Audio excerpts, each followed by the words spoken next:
Teman, kembali lagi dengan saya Nana Irmanto di channel Anak Semangat. Tetap sehat dan baik-baik saja ya teman-teman semua. Untuk kali ini kita akan sedikit membahas ataupun ya sharing tentang pengukuran yang sering kita lakukan dalam kehidupan sehari-hari, dan tentunya kalian juga sering melakukan ini ya, entah itu pengukuran menimbang badan ataupun mengukur tinggi badan dan lain sebagainya. Namun ini hanya sedikit saja ya, tidak lengkap, hanya sekedar ya untuk sharing aja. Oke, kita langsung masuk aja. Yang pertama ini untuk pengukuran massa badan atau berat badan ya, dengan satuan kilogram.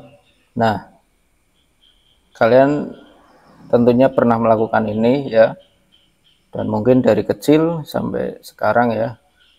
Untuk mengukur berat badan kita bisa menggunakan timbangan. Oke, kita langsung saja coba ke contoh soalnya ya. Seorang siswa mengukur massa badannya menggunakan timbangan digital. Hasil pertama ini menunjukkan 45,6 kg. Namun saat diukur kembali setelah sarapan, massa badannya ini bertambah menjadi 46,1 kg.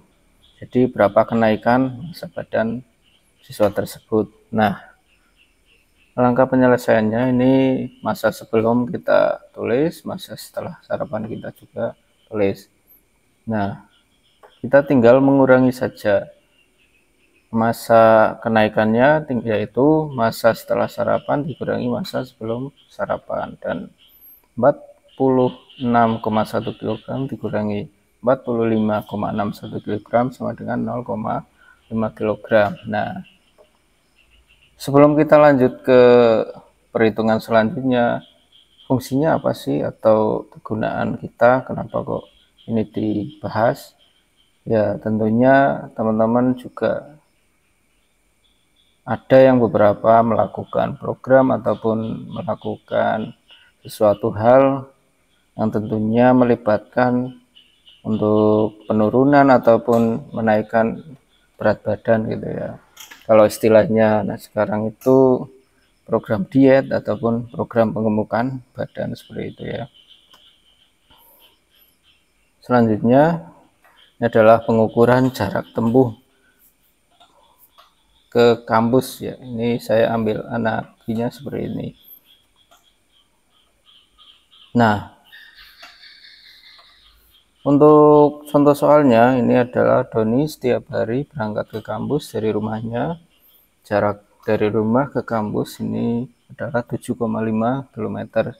Jika dalam satu minggu Doni pergi dan pulang dari kampus selama 5 hari, berapa total jarak tempuh yang dilalui Doni selama 1 minggu? Nah, penyelesaiannya ini jarak sekali jalan ini dari rumah ke kampus 7,5 km.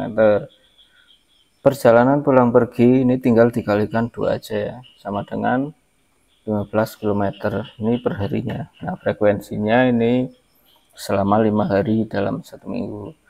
Gunakan rumusnya, yaitu total jarak sama dengan jarak per hari dikali jumlah hari. Ini jumlahnya adalah 15 kali 5 sama dengan 75 km. Jadi Doni ini melakukan ataupun menempuh jarak selama sekolah dari rumah ke kampus ini selama 1 minggu adalah 75 km. Nah, ini juga bisa berfungsi dalam kegiatan olahraga kita, entah itu dalam program olahraga ya, seperti diet dan lain sebagainya. Oke, pengukuran volume air ini langsung saja contoh soal. Sinta memiliki sebuah botol minum berkapasitas 75 ml. Ia meminum 3 kali dalam sehari. Nah, masing-masing sebanyak 250 ml. Apakah air dalam botol cukup untuk memenuhi kebutuhan dalam 1 hari?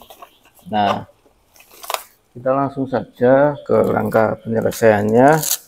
Untuk kapasitas botol ini kan 750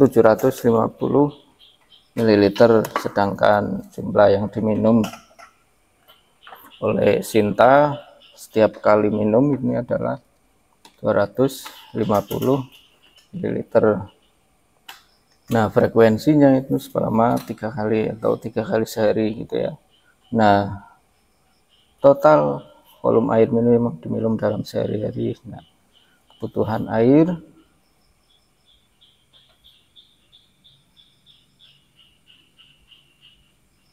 sama dengan 250 ml kali 3 sama dengan 750 ml. Jadi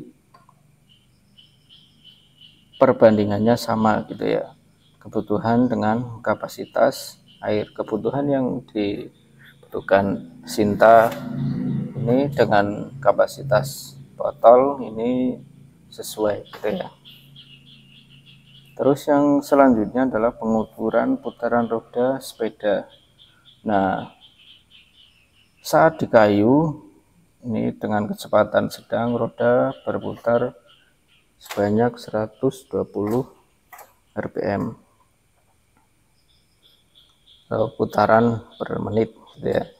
Jika sepeda di kayu selama 15 menit tanpa berhenti, berapa total jumlah putaran roda sepeda tersebut?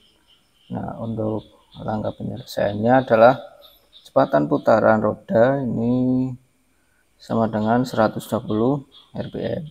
Waktu mengayuh juga 15 menit. Gunakan rumus penghitungan total. Total putaran ini sama dengan putaran per menit kali waktu. Nah, hitungan total putaran ini sama dengan total putaran 120 kali 15 sama dengan 1800 putaran ya. Ini untuk mengukur putaran roda. Kalau di sepeda motor itu kan sudah ada ya untuk alatnya untuk mengukur putarannya, otomatis itu namanya speedometer gitu ya. Lalu yang selanjutnya adalah pengukuran suhu tubuh. Nah, contoh soalnya, seorang siswa merasa tidak enak badan, lalu ia mengukur suhu tubuhnya menggunakan termometer digital. Pada pagi hari, suhu tubuhnya tercatat 37,8 derajat Celcius. Setelah minum obat dan istirahat, suhu tubuhnya turun menjadi 36,9 derajat Celcius. Berapa derajat penurunan suhu tubuh siswa tersebut? Nah, untuk langkah penyelesaiannya, suhu tubuh sebelum istirahat 37,8 derajat, sedangkan suhu tubuh setelah istirahat 36,9 derajat Celcius. Maka penurunan suhu tubuh sama dengan suhu sebelum dikurangi suhu sesudah. Jadi 37,8 derajat dikurangi 36,9 derajat sama dengan 0,9 derajat Celcius.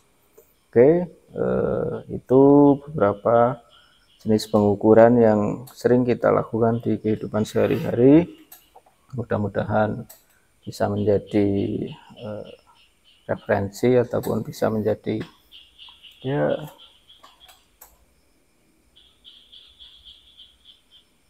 kegiatan untuk program-program kita ya, misalnya dalam program diet, dalam program olahraga dan lain sebagainya ya. Lalu untuk ketika kita sakit dan lain sebagainya, ini bisa bermanfaat. Oke, sekian teman-teman, mudah-mudahan bisa bermanfaat dan semoga kita selalu dalam keadaan sehat dan baik-baik saja. Terima kasih sudah menyimak.